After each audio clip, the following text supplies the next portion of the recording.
जम्मू और कश्मीर में मुहर्रमुल हराम के मौके पर वादी के कई इलाकों से निकलने वाले जुलूस पर इंतज़ामिया ने पाबंदी आयद कर दी है।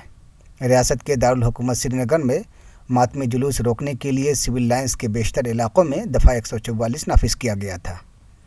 पाबंदी के बावजूद श्रीनगर के कई इलाकों से अज़ादारों ने मातमी जुलूस निकालने की कोशिश की, जिसे पुलिस ने नाकाम बना दिया और मुतअद्दिद अफराद को गिरफ्तार भी कर लिया। वाज़ेह रहे कि 8 मुहर्रमुल हराम के मातमी जुलूस पर रियासत में सन 1989 के बाद से ही पाबंदी आयद है। पाबंदी के ख़िलाफ़ अवाम ने सख्त नाराज़गी का इजहार किया है। उसको बोलना, पुलिस को बोल क्या किया, मारते एक बेचारे को मारा, बहुत मारा उसको। आज क्या दिमाग चलो ओद्रोस याद ड्यूटी पुलिस हिफाजत करे अच्छी दिमाग चू बस क्या चाहिए। यहाँ पे जन्माष्टमी का जुलूस भी लाल चौक से बरामद होता है, उसके लिए सिक्योरिटी की बरामद की जाती है। हमारा जो ये 8 मुहर्रम का जुलूस है, इस पे पाबंदी क्यों लग रही है? ये तो एक नॉर्मल जुलूस है, इसमें कुछ भी नहीं है।